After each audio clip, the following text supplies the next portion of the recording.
হঠাৎ কোনো ঘটনা না, 1 মাসের পরিকল্পনা এটা হতে পারে না। মানে বুঝাতে পারলাম কিনা? 1 মাসের পরিকল্পনা পৃথিবীর ইতিহাসে কখনোই কোনো দেশে বিনা যুদ্ধে 60 জন প্রশিক্ষিত অফিসার সেই দেশই খুন করে ফেলে। কোনো যুদ্ধে তো না, মানে ষড়যন্ত্র করে সেই দেশের সরকারই খুন করে ফেলে।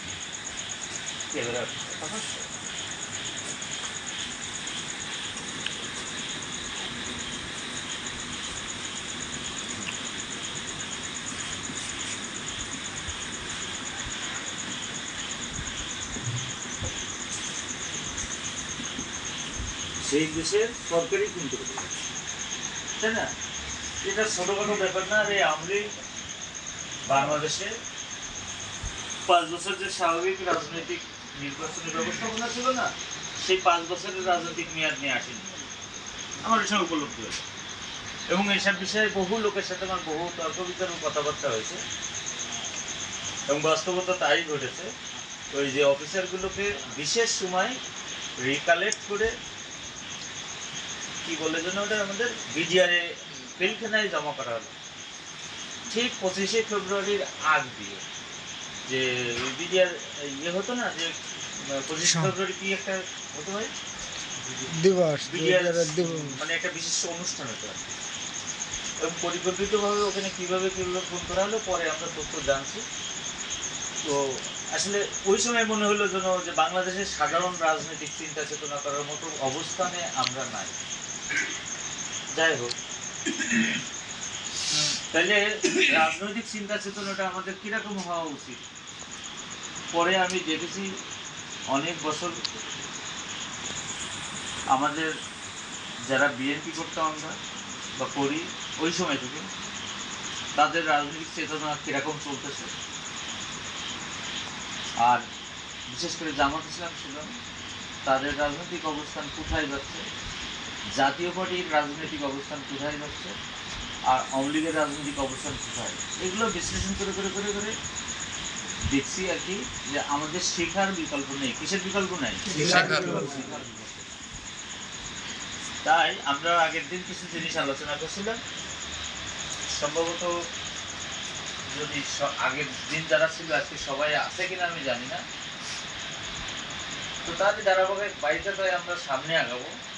খুব জরুরি হচ্ছে বাংলাদেশের রাজনৈতিক 4টি দল আছে না প্রধানত, জি, এই 4টি দলের ভিতরে আমরা কেন বিএনপি করব এই বুঝতে গেলে ভূ রাজনৈতিক জ্ঞান দরকার। ভূ রাজনৈতিক জ্ঞান, ভূ রাজনৈতিক জ্ঞানের 1 নম্বর হচ্ছে ধর্মীয় স্বার্থ নাকি রাজনৈতিক স্বার্থ, আর একটা হচ্ছে অর্থনৈতিক স্বার্থ। আমি যা বলবো কোনো বইতে লেখা নাই, এটা আমার বিশ্লেষণ। হুবহু ডেলিভারি দিয়ে আমার ছোটবেলার অভ্যাস না।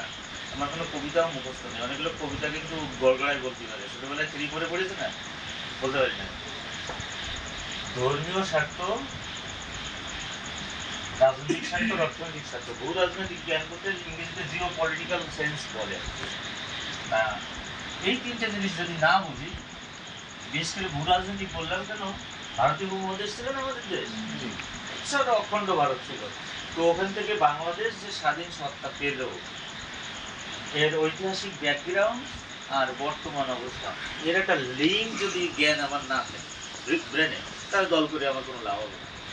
হ্যাঁ, হয়তো আমার লাভ হতে পারে যে আমি বিএনপি করলাম, একটু ভাব নিলাম, এখন পাওয়ারে আসতেছে, কদিন পরে আমার ডুবতি হবে। যে অবৈধ ভাব নেবে নিশ্চিত তার ডুবতি হবে। ও হয়েছে না? তাহলে আমি বিএনপি কেন করবো বুঝতে গেলে আমার কি কি দরকার? ভারতীয় উপমহাদেশের বিভক্তির কালটা এবং তার পূর্বকাল, আর সেখান থেকে বর্তমান অবস্থায় বাংলাদেশে বসবাস করে আমি কোন দল করব, তার জন্য আমার ধর্মীয় স্বার্থটা কি, রাজনৈতিক স্বার্থটা কি, অর্থনৈতিক স্বার্থটা কি, ক্লিয়ার? হ্যাঁ, এই পার্ট শেষ। এটা আমরা সামনের পার্টে আলোচনা করবো, মানে আগামী দিন যেদিন সুযোগ হবে। বলতে গেলে বললে অনেকেই বুঝবে না, মানে এটা একটা জটিল জায়গা। মানে আমি এই 3টে জিনিস নিচে লিখলাম না, এই 3টে জিনিসই পার্ট পাই ভিন্ন ভিন্ন সেমিনারে আলোচনা করবো। ধর্মীয় স্বার্থ, রাজনৈতিক স্বার্থ আর অর্থনৈতিক। এখন এই তিনটে জিনিস বুঝতে গেলে আমাদের কি দরকার, সেইটা আগে ভিতরে ঢুকাতে হবে। আমি বুঝাতে পারলাম? তিনটা জিনিস বুঝতে গেলে কি দরকার। আমরা